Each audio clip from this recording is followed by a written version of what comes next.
பெர்சன்டேஜ்ல அடுத்த model some பார்க்கலாம். இந்த சம் ப்ரீவியஸும் ஆர்ஆர்பி எக்ஸாம்ல கேட்டிருக்காங்க.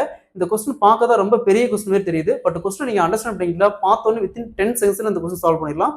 அதாவது ஒருவர் ஆயில் வாங்கணும்னு கடைக்கு போறாரு. ஆயில் சம்திங் ஏதோ ஒரு பொருள் வாங்கணும்னு கடைக்கு போறாரு. அவர் போன டைம்ல அந்த பொருளோட விலை 30% விலை அதிகரிச்சிருச்சு. ஸோ அவர் கொண்டு போன அமௌண்ட்டுக்கு மட்டும் தான் அந்த பொருள் வாங்க முடியும். அப்போ அவர் வாங்கக்கூடிய அந்த பொருளுடைய அளவுல எத்தனை சதவீதம் குறைஞ்சிருக்கும், அந்த குவான்டிட்டியில எத்தனை சதவீதம் குறைஞ்சிருக்குன்னு கேட்கறாங்க. ஸோ பெர்சன்டேஜ்ல இந்த மாடல் சம்னால எப்படி குயிக்கா சால்வ் பண்ணலாம்னு பார்க்கலாம். ஒருவர் ஆயில் வாங்கணும்னு கடைக்கு போறாரு. அவர் போன டைம்ல அந்த ஆயிலோட பிரைஸ் விலை 30% அதிகரிச்சிருச்சு. ஸோ அவர் கொண்டு போன அமௌண்ட்டுக்கு மட்டும் தான் அந்த ஆயில் வாங்க முடியும். ஸோ அவர் வாங்கக்கூடிய அந்த ஆயில்ல அந்த குவான்டிட்டி எத்தனை சதவீதம் குறைஞ்சிருக்கு கேட்கறாங்க. இந்த மாடல் சம் கேட்டாங்களா?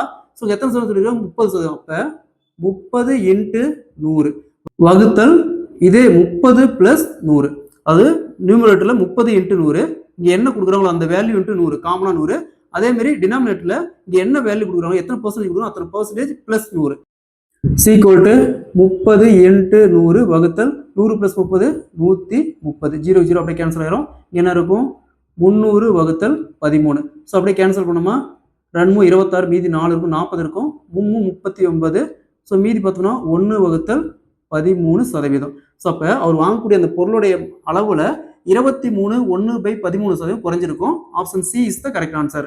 இதே மாதிரி இந்த சம் பாருங்க. ஒருவர் சக்கரை வாங்கலாம் கடைக்கு போறாரு. அவர் போன டைம்ல அந்த சக்கரையோட விலை 20% அதிகரிச்சிருச்சு. ஸோ அவர் வாங்கக்கூடிய சர்க்கரையோட அளவுல குவான்டிட்டியில எத்தனை சதவீதம் குறைஞ்சிட்டு இருக்காங்க. ஸோ இதே மாதிரி இந்த சம் சால்வ் பண்ணிக்கிற ஆன்சரை கமெண்ட்ல போடுங்க.